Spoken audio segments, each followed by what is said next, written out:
Kirsty, I don't know about you, but I've often said I think I'm a bit of a water baby. I quite enjoy this. I think I'm the same, and it's very tranquil with the sound of the stream. Hello and welcome to Beechgrove.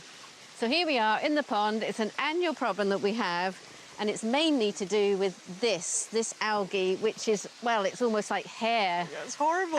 Blanket weed, and it really blooms at this time of year. I'm using a rake, a plastic one, because I think that's better. You won't actually pierce the pond liner. And it just spreads in amongst all the water lily, and I'm trying to use a net here to get rid of the duckweed. It's very fine. It can even go on birds' feathers and spread between ponds, so a bit of a nightmare to get rid of. So obviously manually we can remove it, but there's other ways that you can try and control it. You can use barley straw, or you can use those like friendly algicides. But of course the important thing is you can use plants to oxygenate your pond, and that's the best bit. And obviously what we're scooping out here, we're just putting into trays at the side, probably leave them for about 24 hours to allow any wildlife to come back into the pond. I know I already scooped up a newt, but I actually saw it swim out, which is brilliant. Oh, wonderful. So later on in the programme, we're going to be in the pond doing a bit of planting, and then we're going to be looking at the hot border I designed. We're also going to be looking into chimney pots, toolboxes, wicker baskets. Yes, it's all about our quirky containers that we planted up a couple of months ago. And today in my family back garden in Leven, I'm showing you that you don't need a lot of space to grow for the shows. And today at the allotment, I'm going to be dealing with some pesky pests, looking at some companion planting, and planting dahlias and sweet corn. Lots to do. Well, here we are back at our quirky containers. And Kirsty, all these containers were found in salvage yards. I went to charity shops, and, you know, I think it's looking lovely, isn't it? And it's amazing what we've packed in here, and it looks really good. What we did was we put in drainage holes and lined it with a bit of cardboard. And what kind of compost did we put in? So the compost is a peat-free compost, and it's the winner from last year with the Tatty competition, based on wood fibre. We've added some fertiliser as well, and I have to say, I think the veg here looks really, really good, very healthy. So when it comes to the cropping, straight away, I'm on at the spinach here, and that is a variety, it's an oriental spinach called Mikado, powdery mildew resistant, and also quite resistant to bolting. Looks so good. Everything you want. But I have to say, the radish, is that not amazing? Look at the colour of that. I'm going to crop another one. That's quite an unusual variety, so it's quite long. Yes, well, these are the French breakfast types, so they're the long ones. This variety is Felicia. A new colour, really, in French breakfast. Almost like sort of purplish, isn't it? That would look really vibrant and lovely on a plate. I'd like to have a taste of that one. I'll have to give it a wash. And I notice you've got like a lovely container down here, but just packed with different types of salad. Yeah, a lovely mix called Gourmet Global Mix. But what's interesting is it comes as a little pellet. So within that pellet, you've got several seeds. That makes it really easy to sow, because you only need maybe half a dozen of those in that one container. Another salad crop is Celtis here, which is an unusual sort of lettuce variety. Yeah, what does it taste like? A bit bitter, but quite succulent. I would enjoy that's that. Nice. Now, do you like coriander? Only like a little bit, not too much, but are you a big fan? I love it, I absolutely love it. And this one's called Slow Bolt. So again, that's resistant to bolting. And if you keep harvesting, then it won't go to seed. So let's add that as well. And we've got lots of edible flowers as well, but they'll be coming on later. But down here we've got some pak choy. And this is an unusual one, Shun Li Choy, which is a small variety. Yes, it's one of the smallest varieties that you can get, and I think it's absolutely brilliant because you can use the baby leaves, or you can use it whole, and you can use it in stir fries. Yeah. Wonderful. Well, we'll have to come back and have a look at the flowers and some of the other crops. But now it's over to Callum. He's not in his allotment this time, he's actually in his own garden. And he's showing us, even in a small garden, you can grow to exhibition standard.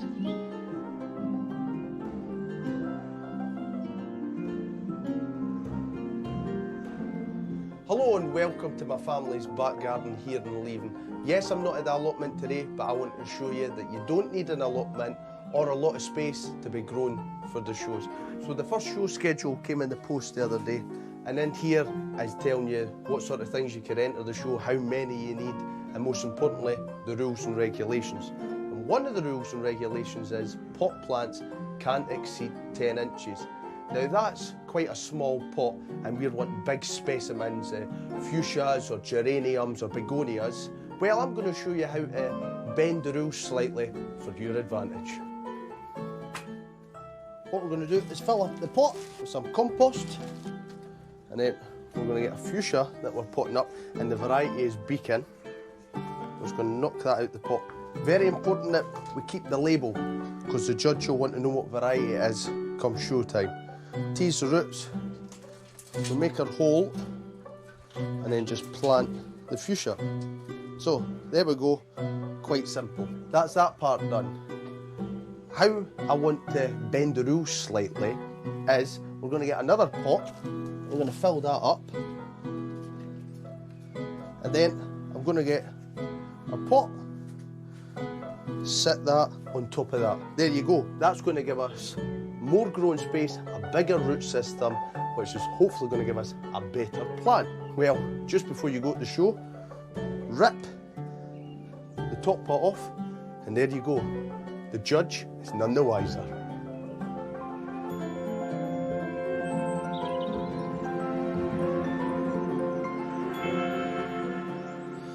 If you're wanting to grow sweet peas for the show, or even just cut flowers for your house, here is the best way of doing that. So, I planted these out as the clump, so as of course you plant one seed, let it grow, we nip the top out, and then we let it bush out, and then we get sort of 3 stems coming up. What I want to do is just decide one stem to let grow. I like to plant them out and then cut it away. I don't just want to plant it out with a single stem. More chance of survival doing it this way. And then I get to pick the best one. So I'm going to keep this one. So that one's coming out. And then so's that one. And then all that's left to do is take this one, tie this in.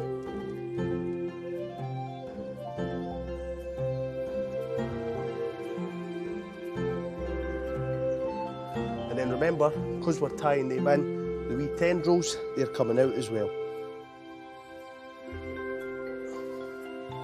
There you have it. We're on the road to getting bigger flowers, longer stems.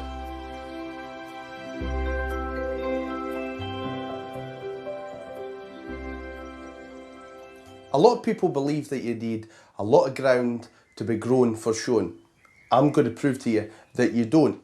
We're growing chrysanthemums in grow bags inside a small greenhouse.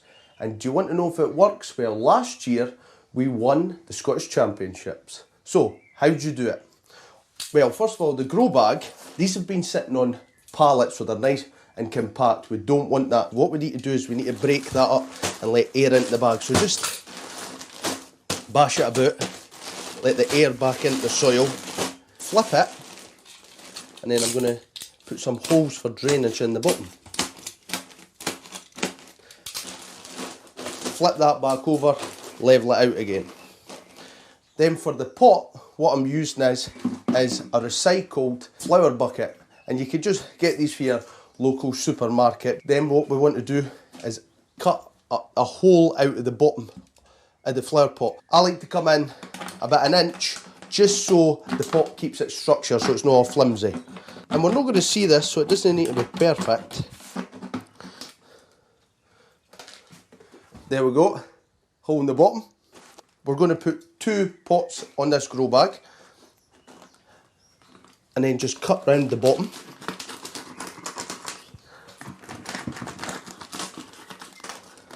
Just like that.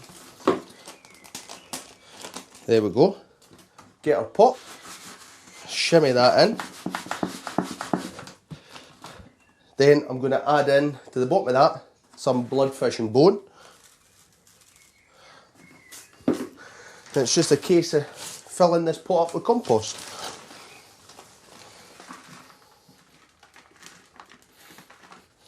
Wee bit more fish blood and bone, because I want to make these prize winners, so got to treat them like it. Then onto the chrysant. So these are big-headed chrysants. The variety is Billy Bell, and these have been grown for cuttings. Just knock this out the pot. Look at the roots on that, just perfect time to be potting these up. Tease the roots, plonk that in, backfill it with compost. It's that simple. So 1 down, I don't know, about 15 to go.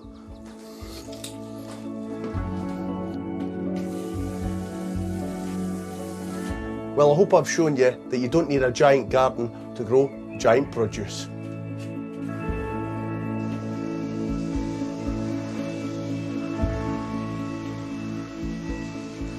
So we'll find out about those plants that Callum's growing later on in the series. So here I am on the edge of the pond admiring this lovely iris here. It's the variety called Mottled Beauty. It's almost finished flowering, and what I thought I'd do is a perfect time to try and do a little bit of dividing, and we'll add it to another pond in the garden. So, it's a pretty messy job, but I've got the perfect piece there, and I'm now going to go and find Kirsty.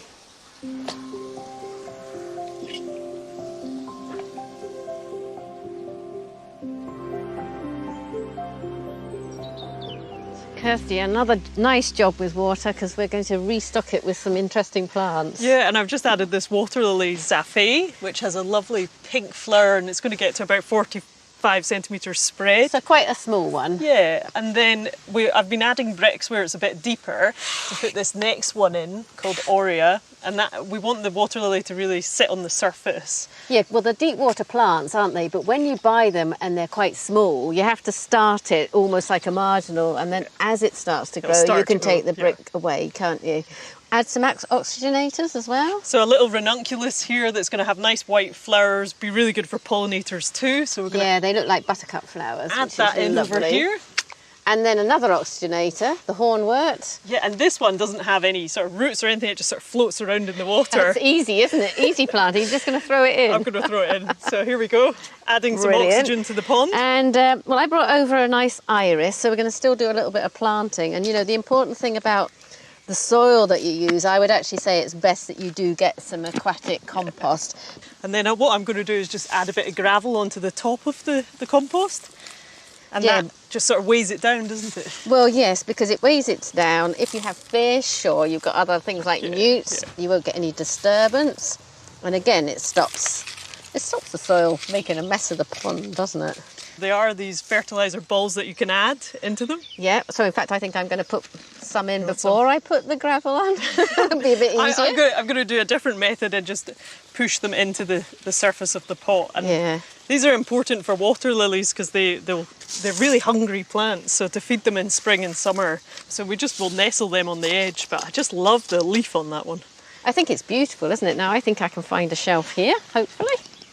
And you know, the other nice thing is, I don't know if you remember, but I had to patch this up because we had a leak in this pond. And it's worked, hasn't it? Yeah, no, it looks great. And it's great for attracting newts and wildlife into this space. Absolutely brilliant. So now it's over to George. He's in his allotment. And according to George, it's always sunny in Joppa.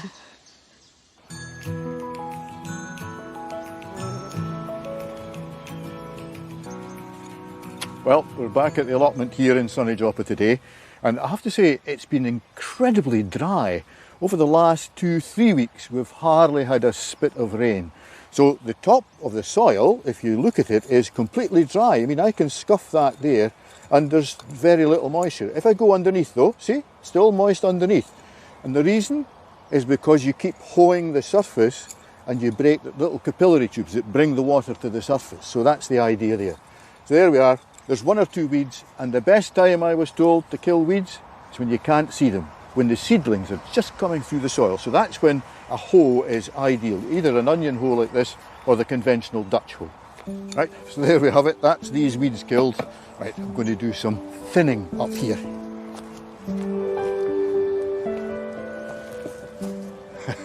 I promised you some companion planting, so here we are. We've got carrots, we've got onions, and we've got marigolds in there. And the scent of the marigolds, you know that it's quite strong. So what happens here is that with this companion planting, the marigold smell or scent and the onion scent should disguise the scent of the carrots. And that means that the carrot fly, when it's going around, is a bit confused. It can't smell the carrots, which it really wants to smell, and it will go elsewhere.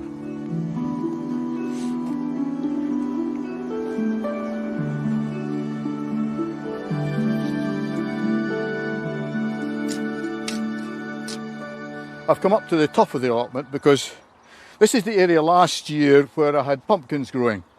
And the soil was fed with lots of my own compost, and it's still quite rich. And this is the area where I want to plant my dahlia tubers. Now, these dahlia tubers are sitting in that box there. And what I'm going to do is I'm going to plant these out now, and I'll put one at each of those posts, and we'll see how we get on. But first, I've got to feed the soil. And I've got some chicken manure pellets which I'm going to put on there as well.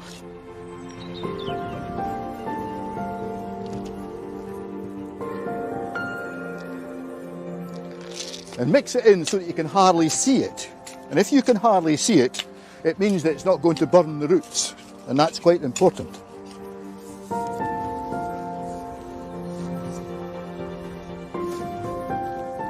Look at that, eh? Look at that. There's a good plant. I'll save this one here. This is a variety Trewellan Kiwi. There's the tuber. There's the old tuber there, and there's the young shoots coming away from where the stem joins the tuber. So the idea is that I'm going to plant this in here so that the base of these stems is covered by about 1 inch, 2 inches of soil. So there you go. That will get covered up. Just firm it in.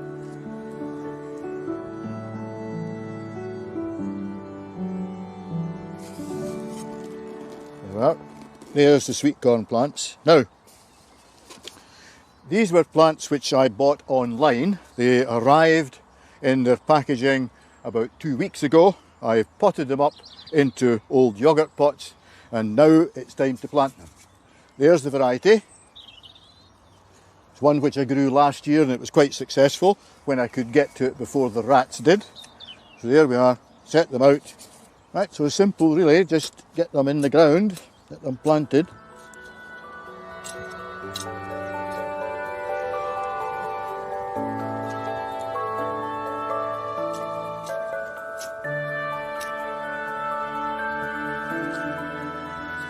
There we are, another good day's work at the allotment, and you know, we should have some sweet corn by the end of August. That is, if the rats don't get to it first.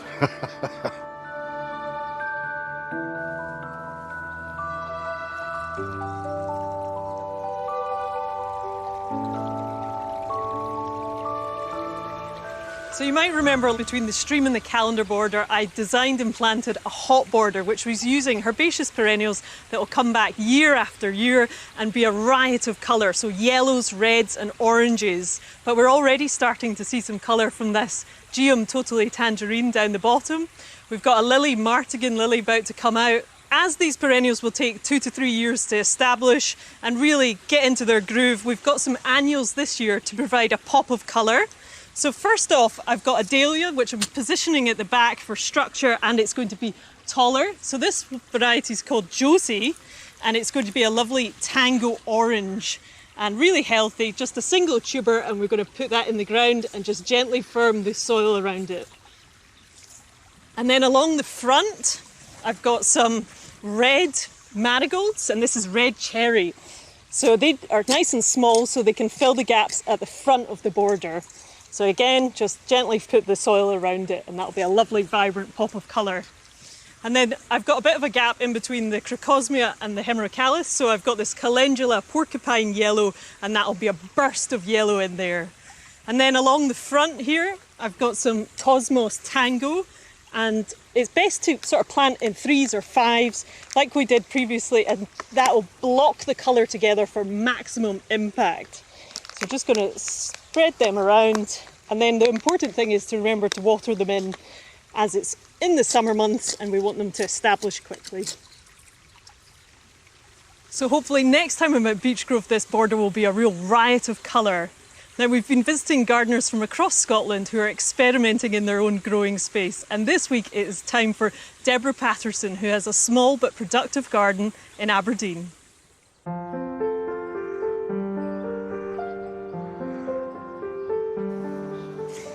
So I've lived in this house for I think nearly 8 years now, and I've been in the garden doing things for about 5. So in here I've got my greenhouse where I grow chilies, peppers, tomatoes of course, cucumbers, oh, and sweet corn. I can't get sweet corn to grow outside. Here I've got my raised beds. They've been in for 5 years, And a year after that, that's when we got the greenhouse. So although I've got a little bit more experience with the raised beds, it's still very much experimental. And down this wall is the sunniest part of our garden, and that's where I've got all the apple trees growing, the pear trees and brambles. If you look down here is the newest planters in our garden. So they were built specifically for flowers, although I have commandeered them for growing pumpkins instead because I think it'll just look a little bit nicer in the layout. This year I'm turning half my lawn into a wildflower area for birds and bees. I want to remove as much of the grass and moss from the area before I put the wildflower seed down, because if I don't, the grass will probably choke out the wildflowers before they actually get growing. I'm just really looking forward to hopefully encouraging more bees and bugs and butterflies. I feel like I see so few butterflies now in the garden. I think it'd be really nice to have like an area just specially dedicated to them. So now the worst of the moss is cleared from the area, I'm going to pop down some compost, spread it around. This is just really an experiment to see if wildflowers actually can grow from just raking and shaking. So now we've spread the compost out, I'm going to mark out my different sections with some string. Now for the fun bit, actually getting to plant the wildflower seeds. So I've got a selection because this is a bit of an experiment. I've got some more slightly expensive seeds and a couple of boxes of cheaper seeds. What actually will grow better, if at all? And is it worth spending the extra money on more expensive seeds? I'm going to use the slightly more expensive seeds in the middle, and I'm going to spread one of these boxes either sides so we can clearly see the difference, if any. Now we've raked, we will shake.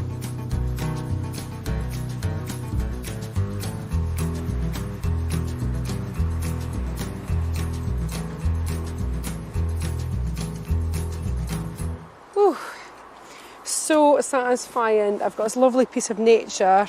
It's lovely and tranquil and lovely to share it with friends at the weekends, especially when we're sat in the fire with a beer and we can enjoy all this hard work.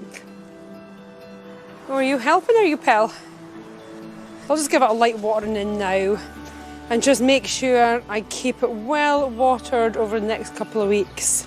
And then hopefully it won't be long until we see some seedlings and then some flowers.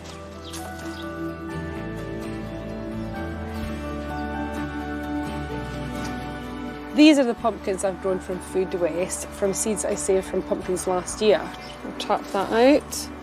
Lovely root system on there. Pop it into the bed. I've packed these seedlings really quite close together because I fully expect to lose some. But what I will do is if they all survive, I will just pull out the weakest and let the stronger plants grow on. And it's nice to have a vegetable ready for autumn.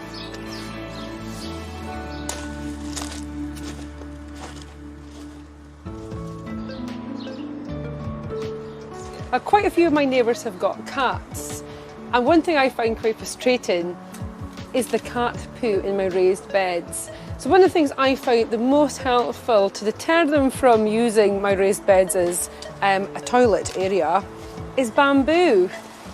So all I do is just scatter over the bamboo over my raised beds, and for some reason it deters them from using this area as a toilet. So my seeds are a lot happier and so am I. So this avocado, I planted from food waste 2 years ago, put it in the greenhouse on a heat mat through winter, and it's grown brilliantly. The plan for this avocado is to plant it into the ground in the greenhouse in the hopes that next winter that will help it survive our cold and frosty nights and days. So try and gently tap the avocado out of there. Oh wow, look at all those roots. So I'm just going to loosen off some of those roots. And then fill in around the edges with some extra compost. I think it's amazing how much food can be reproduced by food we already have and eat. Yeah, as long as I don't kick it over or snap it, hopefully we should be okay. And we'll be back to see Deborah's garden in a few weeks' time, and especially to find out how those wildflowers are doing. But for my handy hint, I want to suggest that if you don't have a greenhouse and just a windowsill, consider growing this variety of tomato. It's called Siam. It's very compact. Because it's a bush variety, you don't have to take out the side shoots. And look already, all those tomatoes are forming.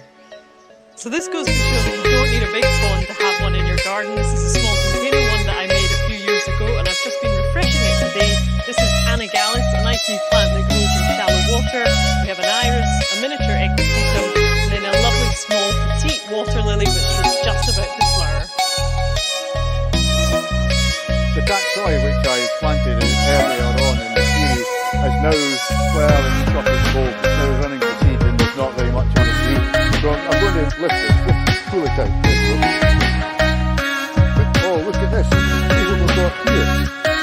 There are swollen roots. Now remember, this is a brassica. This is the same family as the cabbage. So what have we got there? Plug roots. What do you do? Don't put all of this on the compost. What you have to do is take a pair of secateurs and cut it off there. Right? Cut it off above where the infection is.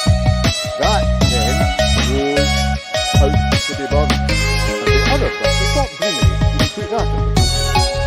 This goes to show that you don't need a big pond to have one in your garden. This is a small container one that I made a few years ago, and I've just been refreshing it today. This is anagallis, a nice new plant that grows in shallow water. We have an iris, a miniature equisetum, and then a lovely small petite water lily which is just about to flower.